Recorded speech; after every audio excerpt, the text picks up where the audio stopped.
Bueno, continuamos entonces, segunda parte. Esta parte quizás va a ser más amigable para todos porque aquí ya vamos a ver la perspectiva de Dios. ¿Qué dice Dios?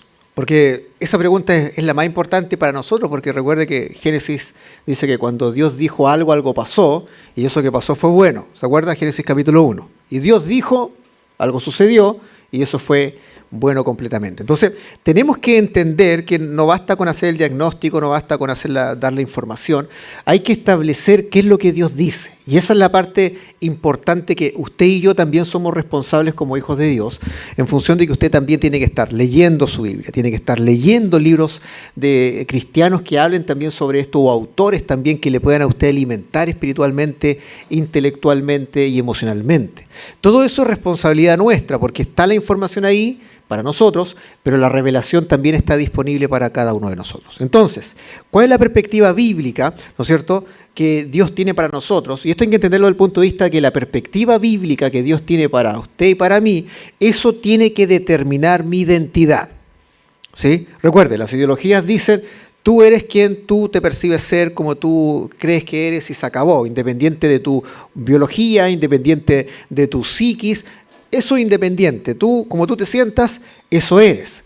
Y debido a eso, hemos visto casos que uno no sabe si reír, no sabe si colocarse, asustarse, pero vemos casos como hombres en Inglaterra, hombres de 30 años que se creen niñas de 4 años y que se visten como niñas de 4 años y que viven como niñas de 4 años.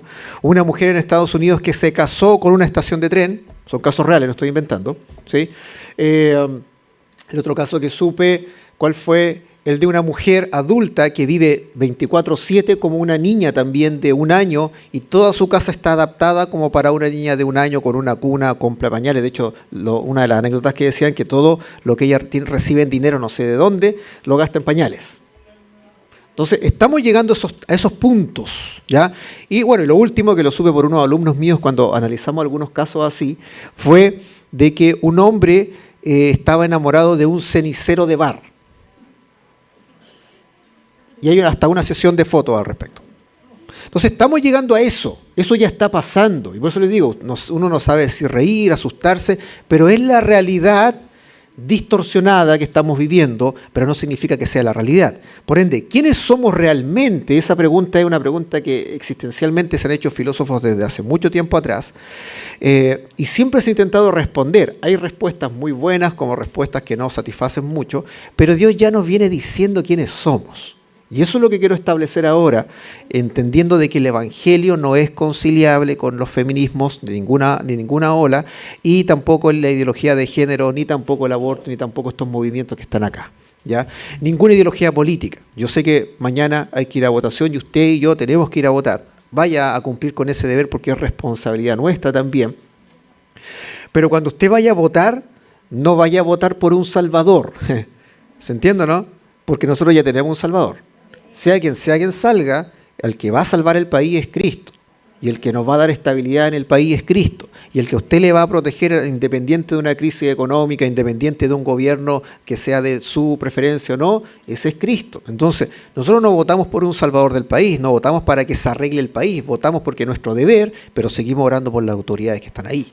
Entonces, tenemos que entender que lo que Dios dice respecto a nosotros, quiénes somos, eso es lo que determina mi identidad, como hombre y como mujer, porque usted no va a encontrar en Dios género fluido, Él no nos va a hablar de esa forma, no va a encontrar en Dios que va a decir, no, tú quien quieras ser, dale, yo te apoyo. No, eso es de película, eso no ocurre. Sigue tu corazón.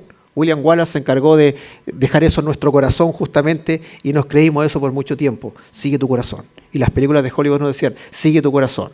Y ahí está el problema, hemos seguido el corazón y ahí cometemos errores. Entonces hay que tener ojo con algunas cosas que estamos consumiendo. Entonces, ¿cuál es la perspectiva bíblica respecto a mi identidad? Aquí está lo primero que yo quiero establecer para usted. Hemos sido creados para mostrar el misterio de Dios con nuestra vida. ¿Se entiende? Su vida es una evidencia del misterio de Dios, de la revelación de Dios. Su vida es evidencia de que Dios existe. ¿Sí? Por ende, una ideología de género no puede ser conciliable con esto, porque el misterio de Dios, la creación de Dios, el poder de Dios no puede verse en una cosa tan difusa como es esto de la ideología de género, en la cual no sabemos quiénes son, como dijo ahí Butler, esta feminista de la tercera ola, yo voy de un sexo al otro. Esto es una construcción constante. Ahí no se puede mostrar el misterio de Dios. El misterio de Dios se muestra con un diseño claro. ¿Qué dice Génesis 1 del 26 al 27? Un pasaje que usted conoce, igual lo voy a leer. Entonces dijo Dios, hagamos al hombre a nuestra imagen conforme a nuestra semejanza. Y creó Dios al hombre a imagen de Dios lo creó, varón y hembra los creó. Y eso yo sé que lo tenemos claro. Yo sé que usted lo tiene muy claro. Pero si indagamos un poco en la etimología hebrea que hay detrás de esto, cuando se establece hombre acá, se establece desde el punto de vista genérico, como humanidad. Ahí está en el primer verso, el 26. Hagamos al hombre, se refiere a hagamos a la humanidad. A eso se está refiriendo y ese es el vocablo que se está tratando de establecer ahí desde el hebreo. ¿Y por qué yo voy a la etimología? Una, porque me gusta, y segundo, porque la Biblia fue escrita en dos de los idiomas antiguos más exactos y precisos que el mundo ha conocido, el hebreo y el griego. No nos podemos saltar esa parte, porque los autores por algo usaron ciertos vocablos para dar cuenta de una verdad mayor, ¿sí? Y por algo Dios también permitió que fueran esos idiomas, pues, si no es casualidad. Entonces, cuando el vocablo en hebreo habla de imagen, se refiere a representar a. Y cuando en hebreo se dice semejanza, también en hebreo tiene que ver con ser de acuerdo a. Entonces quiero que lo vea así. Su vida está para representar el misterio de Dios, la revelación de Dios. ¿Sí? Y al mismo tiempo su vida es para que usted la viva de acuerdo a la revelación de Dios, el misterio de Dios para usted. Entonces, no solamente determina quién soy, determina también cómo vivo mi vida. Acá en la iglesia estamos en una campaña, que una vida que importa. Su vida importa, usted sabía eso, ¿no es cierto? Pero ¿sabe qué también importa? El cómo usted vive su vida. Eso también importa. Porque en ambas direcciones, en ambos pilares, en ambos fundamentos, estamos demostrando constantemente el carácter de Dios a la gente. ¿Sí? La Biblia dice, somos cartas abiertas. ¿De qué? De Dios. Dios mandándole una carta de amor a alguien. Usted es una carta de amor, ¿sabía eso, no? Usted mire las caras de cartas de amor que hay acá.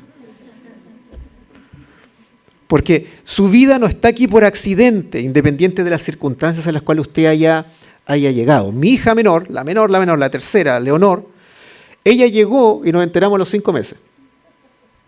Llegó calladita. ¿Sí? Sabía que yo me iba a asustar y llegó calladita. Y nos enteramos y es una bendición. Es la persona que faltaba en la familia. Pero nunca hemos creído que fue un accidente, ni que fue una casualidad. Dios sabía, Dios lo hizo, Dios lo permitió, aquí estamos. ¿Sí? Entonces, usted tiene que entender que su vida no es una causalidad del universo, de la evolución, no es una cosa que apareció nomás usted o porque pasó algo en la familia de sus padres que fue traumático y apareció usted. Independiente de eso, su vida está aquí diseñada para representar a Dios, representar el misterio de Dios y vivir semejante y de acuerdo a lo que Dios dice respecto a la humanidad. ¿Se entiende? Sean santos, dice la Biblia. ¿Por qué? Porque Dios es santo. Dios nunca nos va a pedir algo que esté fuera de su carácter. Y eso usted tiene que tenerlo claro. ¿Sí? Dios es fiel. Adivine qué espera de usted. Dios es generoso. Adivine qué espera de usted. Dios nunca va a pedir algo que está fuera de su carácter. Por ende, mi responsabilidad y mi proceso de transformación, de discipulado con Dios, de santificación, tiene que ver con que Dios aparezca en mi vida y que Dios se muestre en mi vida. ¿Sí? Y ahí aparece Juan el Bautista cuando dijo, es necesario que yo mengüe. ¿Sí o no? Que yo desvanezca, que yo me desvanezca, que yo desaparezca. Porque lo importante es que aparezca Jesucristo acá. Yo le hago una pregunta muy de iglesia, en este seminario. En su vida, ¿quién aparece más? ¿Usted o Jesucristo? En un conflicto, ¿quién aparece más? ¿Usted o Jesucristo? En un problema, en una decisión, en un negocio, con su familia, en una reacción, ¿quién aparece más? Porque eso determina también su identidad. ¿Quién es y cómo usted está viviendo? Entonces, desde ese punto de vista, el hombre y la mujer existen en una idea de igualdad y de equidad frente a Dios, y el ser humano tiene su origen en Dios para representar y existir según los parámetros de Dios. Entonces, créame, la ideología de género es muy complicada de entender hoy en día porque se está diversificando demasiado. El feminismo actual es exactamente lo mismo. Es más sencillo entender esto y es más práctico vivir esto. Pero sobre todo, sobrenaturalmente hablando, usted ya está cubierto. Porque usted tiene el Espíritu Santo, usted tiene una iglesia local, usted tiene gente que Dios ha puesto en su vida para ayudarle a recordar esto. Y de hecho, un buen consejo, un buen recordatorio y una buena tirada de orejas que usted le puede hacer a alguien en algún punto de esa vida es decirle, oye, recuerda que tú estás diseñado y fuiste creado por Dios para mostrar a Dios y vivir conforme a los parámetros de Dios. ¡Chavo! Eso es lo mejor que nosotros podríamos recordarle a alguien. ¿Se entiende? Entonces, usted ha sido creado para mostrar el misterio de Dios con su vida. Es un punto importante respecto a la perspectiva de Dios. Pero también nosotros hemos sido llamados por Dios y no por ideologías. Cada vez que usted toma una decisión, hoy en día, por lo menos en este contexto, usted tiene que tomar una decisión entre seguir el mensaje de Dios o seguir algún tipo de ideología de la que sea. Porque las ideologías vinieron a quedarse y están apareciendo de muchas maneras. Pero hay que entender que su vida tiene un llamado de parte de Dios, que dice Efesios 4:1. Les ruego que vivan de una manera digna del llamamiento que han recibido. Y esto tiene un detalle importante que después se lo voy a mostrar acá.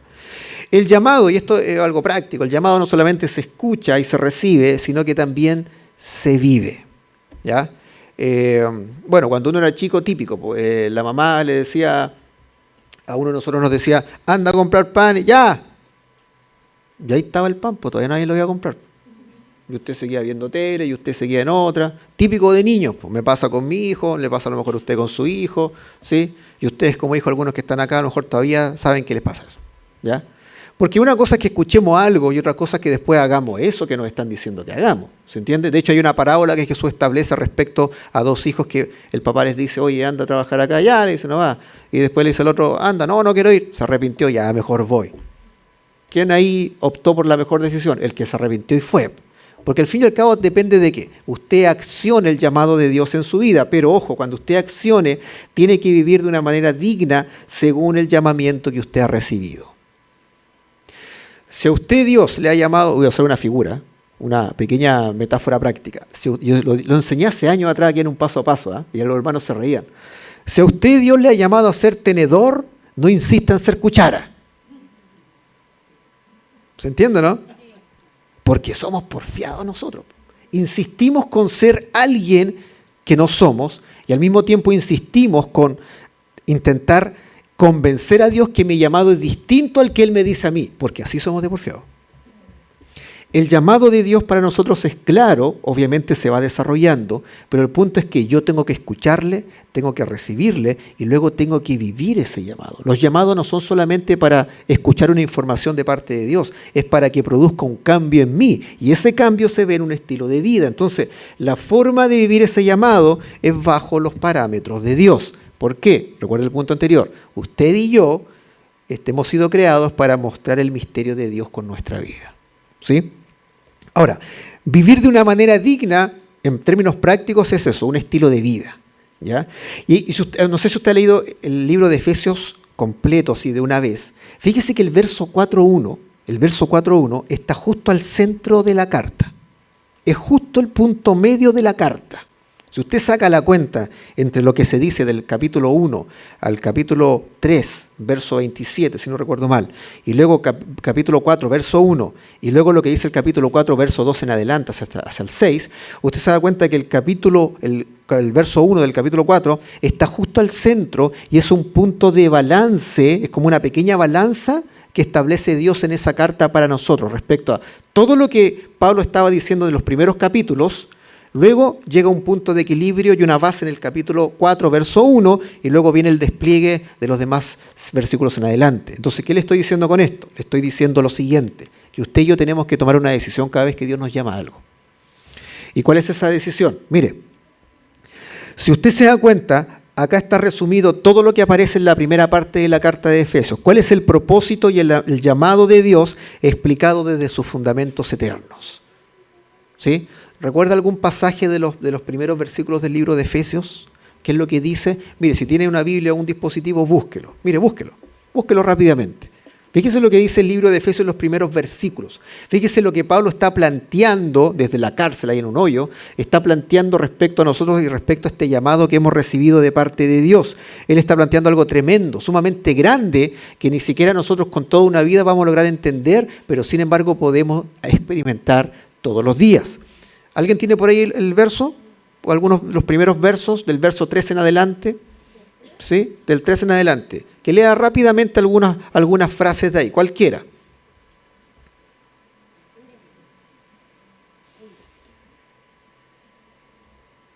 Un versículo, una frase, una idea que lea. ¿Qué es lo que establece Pablo ahí? ¿Qué está diciendo? Vamos. Del 3. No, del 3. Capítulo 1, verso 3 en adelante. Después del saludo de Pablo. ¿Qué dice? ¿Ah? Ya, Dios nos escogió. ¿Qué más dice? Vamos.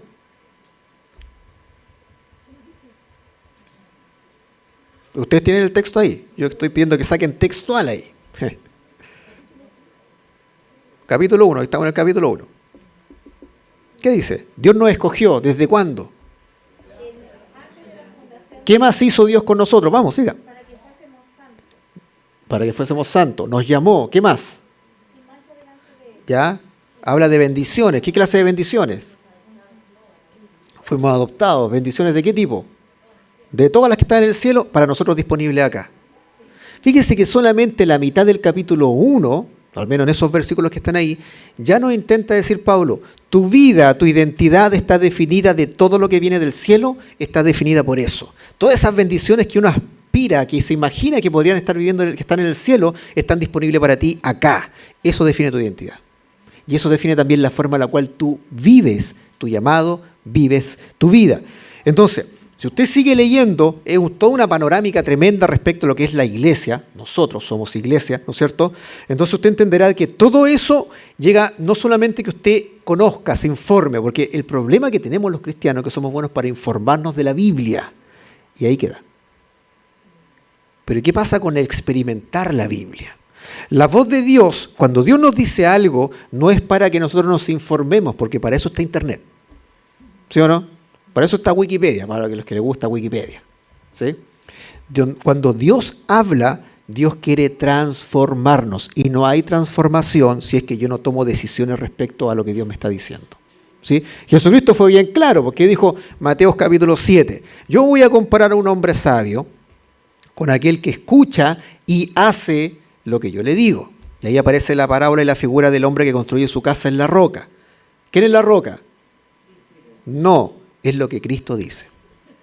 Sí, pues, sí, está el contexto claro. Dice, yo voy a comparar a un hombre sabio con aquel que escucha y hace lo que yo le digo. Y a este lo voy a comparar ¿con qué? Con un hombre que construyó su casa en la roca. ¿Cuál es esa roca? Todo lo que Dios dice para usted es sólido. Y si Dios dice que usted tiene una identidad en el cielo, que usted es un ciudadano del cielo, que usted es amado, que usted es valorado, que usted es perdonado, que usted es salvado, que usted es un hijo de Dios, que usted es un sacerdote, que usted es de un linaje santo, y le dice que usted es santo, ¿sabía eso, no? Le dice que usted es justo ante Dios, eso que Dios le está diciendo es sólido, no se mueve con nada. Esa es su identidad. Pero usted tiene que tomar una decisión al respecto. ¿Qué hago con eso? ¿Me quedo con el asombro, me quedo con el sobrecogimiento? ¡Ah, qué bonito, Señor! ¿Y luego sigo viviendo igual? ¿O eso produce cambios en mí? Por eso Efesios 4:1 está justo al medio para que usted y yo tomemos una decisión, porque después todo lo que Pablo dice, ahí habla de la llenura del Espíritu Santo, ahí habla de cómo tenemos que comportarnos. Dice, cuidado con que vivan, que sigan viviendo como la gente necia, como la gente que no ha conocido a Cristo. Pablo lo dice claramente ahí, del verso 2 en adelante del capítulo 4. Entonces, fíjese lo que Pablo está diciendo.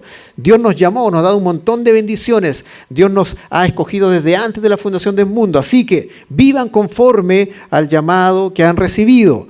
Por eso, no vivan como necios. Y ahí empieza a establecer un montón de conductas que no tenemos que seguir, pero también las conductas que sí debieran expresar este llamamiento. Por eso, Efesios capítulo 4, verso 1, es justo el punto. Es como la piedra de bóveda de la carta de Efesios, que nos manda un desafío. Su identidad va a desafiar la cultura actual. Su identidad como hijo de Dios va a desafiar la cultura actual, porque es una identidad que viene del cielo. Donde quiera que usted vaya y diga, soy hijo de Dios, soy una hija de Dios, soy un discípulo de Jesucristo, usted va a desafiar los valores que hoy en día se están tratando de imponer en el mundo, que se están legalizando.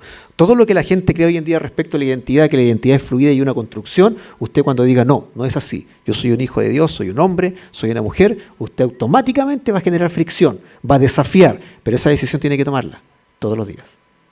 Porque estamos viviendo en esos tiempos. Estamos viviendo tiempos en los cuales no podemos ocultar quiénes somos en Jesucristo. ¿Se entiende? Entonces, usted vino a este seminario, yo se lo agradezco un montón, una bendición para mí tenerle, pero usted se va a ir después de este seminario y usted va a tener que seguir tomando decisiones con Dios respecto a quién es usted y respecto a cómo usted va a vivir su vida junto a Dios. ¿Sí? Avancemos. También, esta es la parte dolorosa, hemos sido llamados a renunciar y no a someter. ¿Y por qué digo no a someter o imponer? Porque esto es propio de las ideologías. Las ideologías tienen por naturaleza un mecanismo de imposición y de sometimiento. ¿Sí?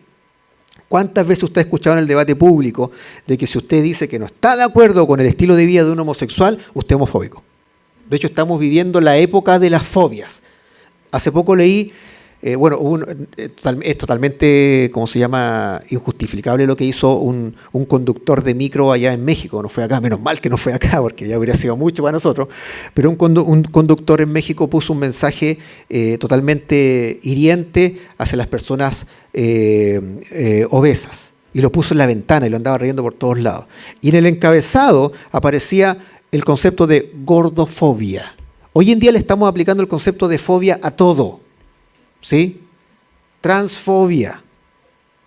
Imagínense, a todo es fobia, porque hoy en día tratamos de justificar lo que el otro hace o lo que uno hace, y si tú no estás de acuerdo conmigo, tú tienes una fobia contra mí o contra lo que yo estoy pensando. Es más, ni siquiera contra lo que estoy pensando, sino que contra mí. ¿Qué quedará para uno que es flaco? Flacofobia. Negrofobia, dice el Juan allá. No, créame, claro, es chistoso, pero créame, ¿ah? ¿Cómo? Nanofobia. Nanofobia. ¿Ya? Y usted puede agregar su propia fobia, o sea, nos podemos reír de nosotros mismos, que no hay ningún problema, genial, pero créame, estamos viviendo tiempos de fobias, donde todo le agregamos la palabra fobia, ¿por qué? Por una lógica muy tonta, en realidad no hay otra forma de decirlo, porque yo no estoy de acuerdo contigo, tú tienes una fobia contra mí. Algo tienes tú que no está... No, me sentí... Otro mensaje también que está llegando. Me siento ofendido porque tú no piensas como yo. Si esa es la lógica. Entonces, no es esto de que... No, es que esto es para incluir a todos. Lenguaje inclusivo. Lenguaje inclusivo. Que es una completa aberración a la tradición y la estructura del lenguaje en cualquier idioma. ¿Se entiende? Entonces... Cuidado donde estamos cayendo, porque hemos sido llamados a renunciar y no a someter ni imponer. ¿Y de dónde viene esto, este principio bíblico? Filipenses 2, verso del 1 al 4. ¿Usted lo tiene por ahí? ¿Se acuerda de este pasaje? ¿Qué es lo que dice esta carta? Que en esta carta aparece uno de los pasajes más emblemáticos que usamos mucho en canciones, en predicaciones, en estudios bíblicos. ¿Sí? ¿Lo tiene por ahí? Mire, ¿quién puede decir rápidamente, así como iglesia, rápidamente, pararse y leerlo del verso 1 al verso 4, Filipenses capítulo 2? Por tanto, si hay alguna consolación en Cristo, si algún consuelo de amor, si alguna comunión del Espíritu, si algún afecto entrañable, si alguna misericordia, completad mi gozo sintiendo lo mismo, teniendo el mismo amor, unánimes sintiendo una misma cosa.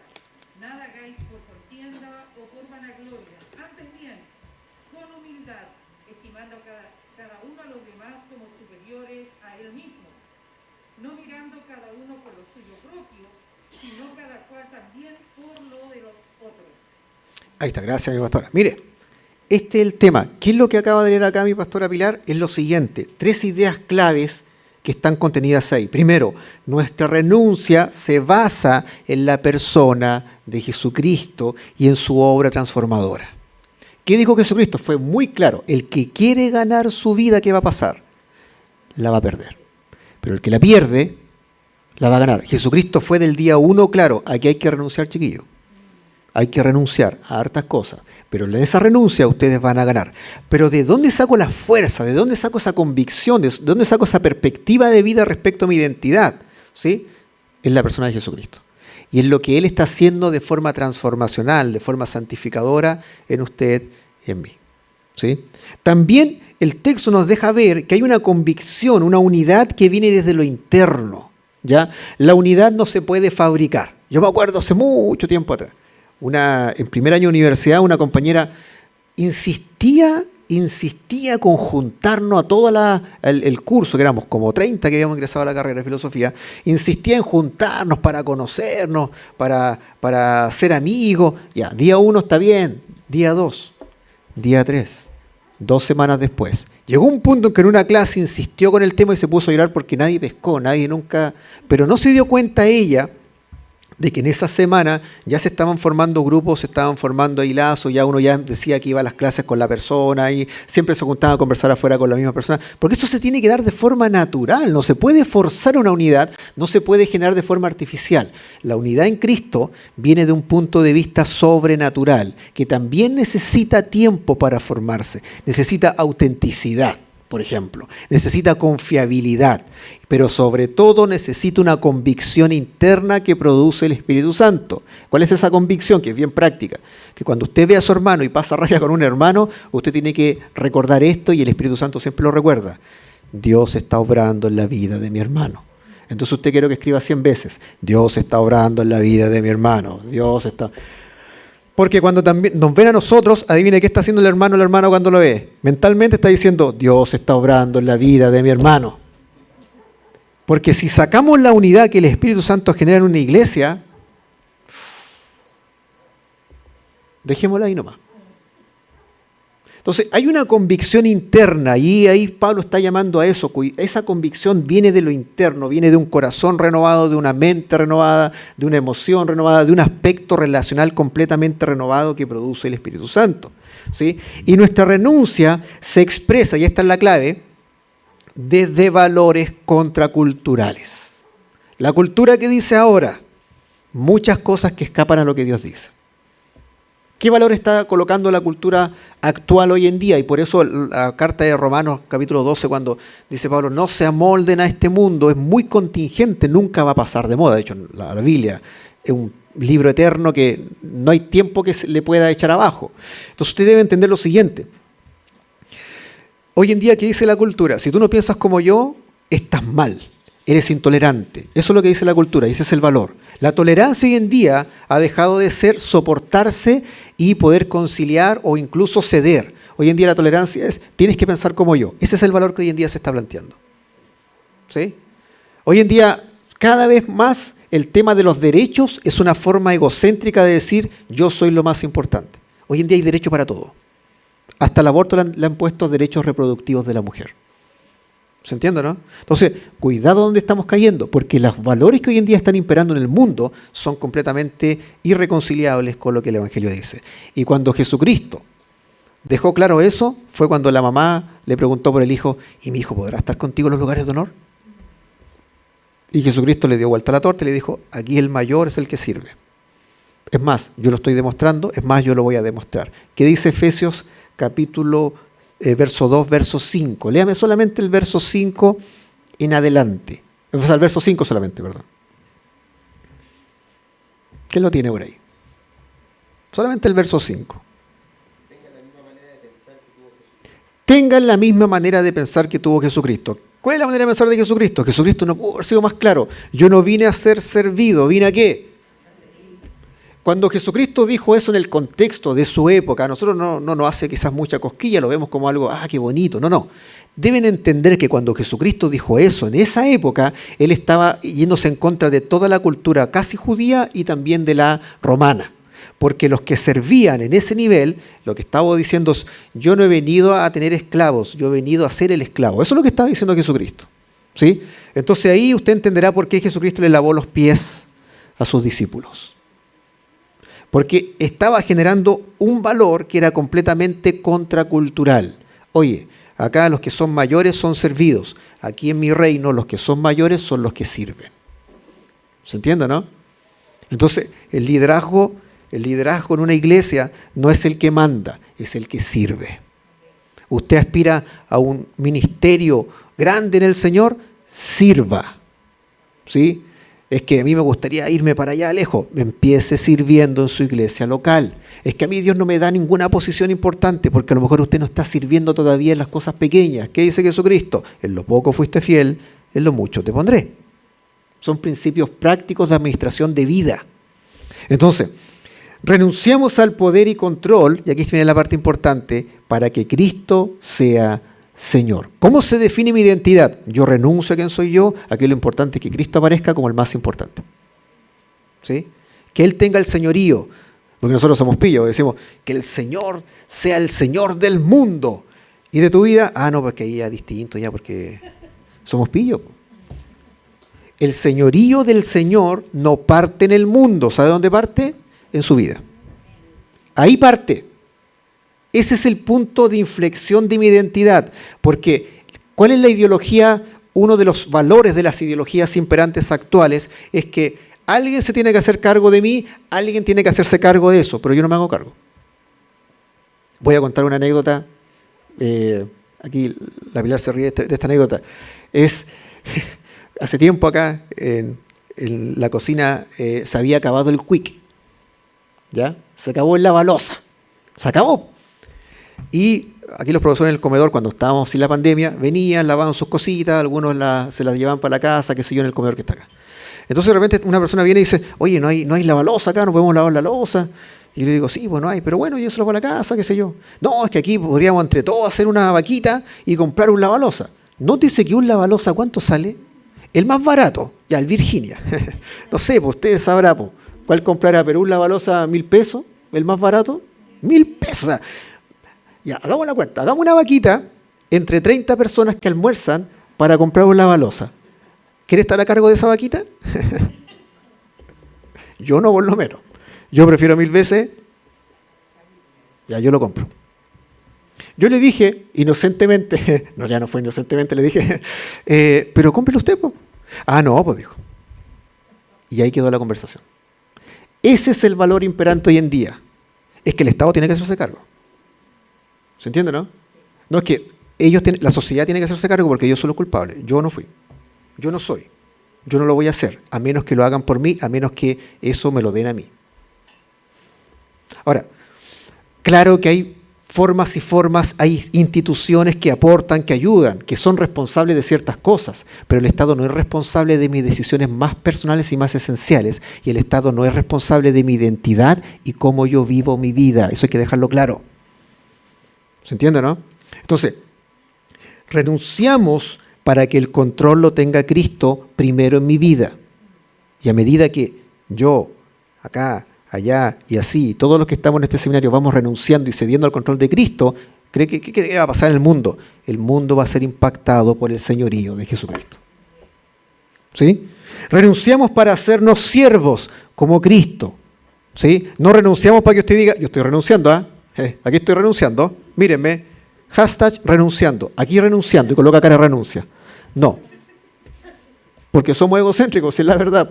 Las redes sociales amplifican mucho nuestro ego de muchas maneras. Entonces, no renunciamos para eso, renunciamos para que Cristo aparezca y servir como siervos. ¿Por qué? Porque es el modelo que Jesucristo nos dejó.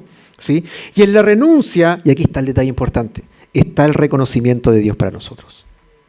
¿Usted quiere ser reconocido por el Señor? Sirva. Pero para servir, renuncie. Y mientras renuncia, usted deje que Jesucristo tome el control de su vida. Y eso marca su identidad, eso define su identidad y eso le ayuda a entender cómo vivir su vida. Ese llamamiento, viva dignamente. Aquí están los patrones, aquí están las formas. Y si usted lee del verso 5 en adelante, aparece este pasaje magistral que Pablo establece que dice que Jesucristo, siendo Dios, se vació, es el vocablo exacto en el griego, se vació y vino a la tierra a hacerse esclavo, esclavo de muerte, a servir, ¿sí? No escatimó en, ¿se entiende? Y nosotros cuántas veces queremos quedar en ciertas posiciones de vida y no estamos dispuestos a renunciar y ceder al llamado de Dios para nosotros. A veces bien sutil, pero a veces bien explícito. El único que sale dañado ahí somos nosotros. Necesitamos renunciar al señorío de Dios. Fíjese lo que dice un autor favorito que tengo, John Piper, en un libro que se lo recomiendo que lo lea, que se llama... espérenme, se está agotando la batería.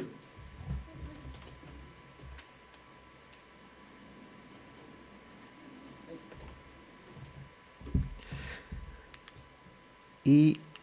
espérame.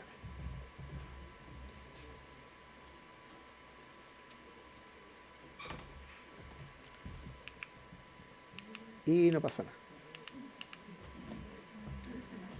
Ahora sí, ahora sí. Tampoco.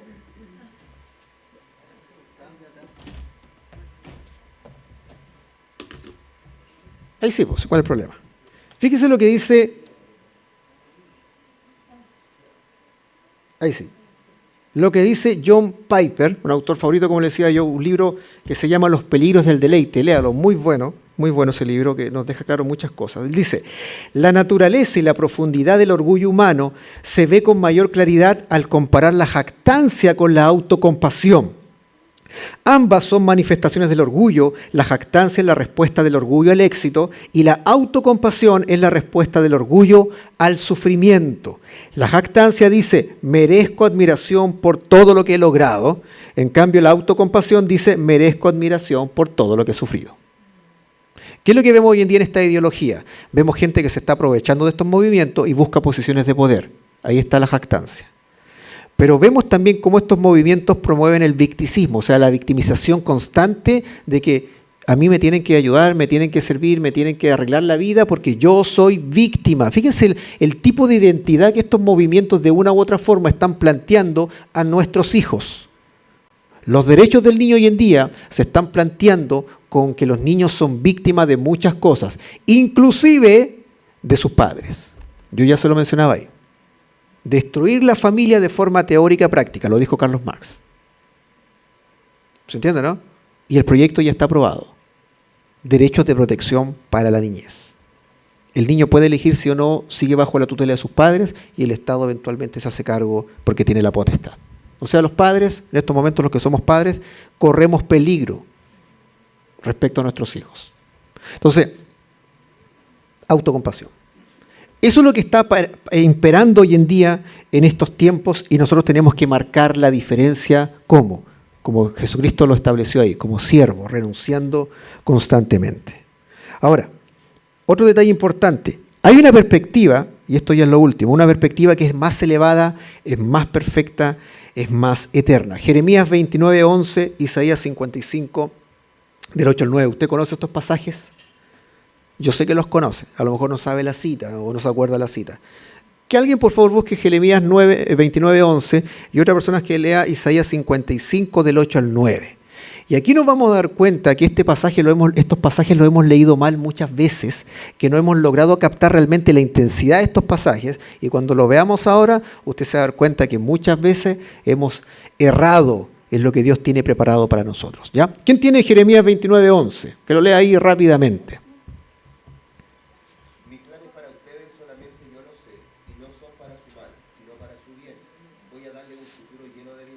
Ya, ahí está Jeremías 29:11, gracias. ¿Y quién lee Isaías 55 del 8 al 9?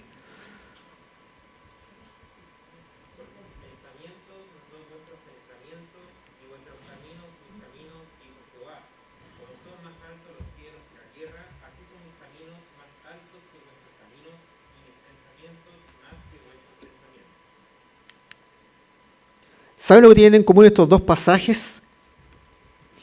Que en ambos pasajes se ocupa la palabra pensamiento. Bueno, ahí se leyó en una versión actual, pero dice, porque mis pensamientos. Acá también dice mis pensamientos. ¿Saben a qué se refiere realmente esto de mis pensamientos?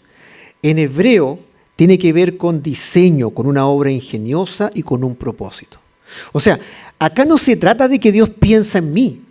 Se trata de que Dios piensa en mí y tiene algo preparado para mí. ¿Se entiende, no? Entonces cuando Jesucristo a usted le dice, oye, yo tengo pensamientos para ti, lo que Él está diciendo es, yo tengo un plan perfecto, totalmente articulado, para que tú lo puedas experimentar en tu propia vida. Dios no anda con medias fintas, Dios no hace cosas a medias. Si Él dice, yo tengo un plan, créame, ese es un plan.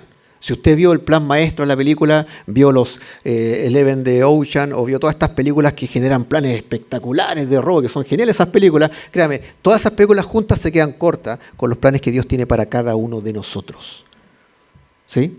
Entonces, debemos entender de que existe una perspectiva que es más elevada, que es eterna y que es perfecta. Cuando Dios habla de camino, no es que Dios tenga un pequeño tramo de la vida donde Dios va a hacer algo por mí, sino que Dios en el curso de mi vida, eso es lo que está diciendo el concepto ahí, Derek en hebreo, Derek en hebreo, habla del curso humano de la vida. ¿Sí? O sea, toda tu vida, desde que tú te gestaste, antes incluso, dice Efesios, hasta que naciste, luego te fuiste desarrollando, fuiste adulto, viviste un montón de cosas y llegó tu momento de morir en esta tierra, todo ese curso de tu vida, Dios tenía un plan para ti. ¿Usted ha sufrido en la vida? Dios tenía un plan en ese momento de sufrimiento para usted. ¿Usted ha vivido confusión en su vida? Dios tenía un plan de respaldo para usted ahí. ¿Sí? ¿Usted ha perdido a alguien? ¿Ha perdido algo? Dios tenía un plan y tiene un plan para usted en estos momentos. Porque Dios no deja nada al azar con usted. Usted es valioso para Dios. Dios tiene un pensamiento, un diseño, una obra ingeniosa para usted. Dios se preocupa del curso de su vida. Y cuando dice de los cielos, se refiere no a lo que usted ve ahí y lo que nosotros vemos en ocasiones las nubes o las estrellas. Estamos hablando de lo que todavía nuestros telescopios, en todo el avance tecnológico que tenemos, todavía no alcanzan a ver del universo. A esos cielos se refiere este concepto. Y cuando habla de la tierra, se refiere a todo lo que está acá abajo y que Dios tiene dominio. ¿Qué dice el Salmo? Del Señor es la tierra y su plenitud y todos los que en ella habitan. Entonces, si se da cuenta, aquí estamos hablando de algo tremendo, que nuestra identidad, que mi identidad, se define de una forma completamente distinta a lo que estos movimientos y estas ideologías están tratando de plantear. La única forma de conocer y experimentar una perspectiva más elevada sobre nuestra identidad como hombres y mujeres es desde la perspectiva de Dios. Yo lo único que le estoy pidiendo es lo siguiente: piense seriamente a qué es lo que está escuchando, qué es lo que está recibiendo y tome una decisión. ¿A quién le va a creer más? ¿A lo que Dios tiene preparado para usted o lo que a un movimiento está diciendo respecto a la vida? ¿Sí? Aquí reconocemos que Dios está por sobre todo el universo y que Él tiene dominio y todo lo que está aquí en la tierra. Fíjese lo que dice acá el doctor Williams Diners, escribió un libro, Apologética Cristiana, un libro muy antiguo que me lo regaló mi papá hace mucho tiempo. Nunca lo leí siendo joven, lo leí después siendo adulto, un libro muy bueno. Pero con esto quiero ya ir cerrando, para que usted entienda que todos estos movimientos que le estoy mencionando, ideología de género, feminismo, la base del comunismo, nada de eso se compara con lo que Dios tiene preparado para usted a nivel de identidad y a nivel de estilo de vida. Y quiero que entienda esto y que lo entienda incluso cuando mañana vaya a votar, porque yo no le estoy diciendo por quién votar, usted sabe por quién va a votar. Sí, de hecho, sabe por quién va a votar, ¿no es cierto? Son 3, por si acaso, no es uno solo. Así que vaya preparado. Entonces, eso usted lo ve. Pero quiero que entienda esto. Mire, lo que dice este doctor y teólogo, dice: pero de seguro todos los cristianos estarán de acuerdo en que tanto el capitalismo, porque si hablamos de comunismo, también hablemos de capitalismo, pues lo justo, y el marxismo, cuando han fallado, lo han hecho de la misma manera. Ambos han sugerido algunas veces que la salvación, ¿cuál es el negocio de Dios? La salvación. ¿Sí? Que la salvación es un asunto de prosperidad terrenal y técnica. Ambos tienden a hacer un absoluto de las perspectivas tecnológicas y a ser un ídolo del sistema político. ¿No es lo que está pasando hoy en día? Este libro es de los años 70, imagínense. Y eso es lo que está pasando hoy en día, po. Es que este partido va a salvar acá, es que no, este otro partido va a salvar acá. No, es que esta ideología es la que le va a dar sentido a la identidad del ser humano. ¿Qué es lo que estamos haciendo? Colocando como ídolos movimientos, ideologías y posturas políticas en vez de adorar a Dios. Si usted es un hijo de Dios, usted debe tener claro que independiente de su posición política, no puede estar la posición política por sobre lo que Dios dice ni por sobre Dios. Porque si usted hace eso, usted se está perdiendo en esta vida. Y está perdiendo un llamado precioso que Dios tiene para usted. ¿Sí? A ambos se les tiene que mostrar que todos los sistemas humanos están en la esfera del señorío de Cristo y bajo el juicio de la palabra de Dios. Yo sé que usted cree en Jesucristo como su Señor y Salvador, ¿no es cierto?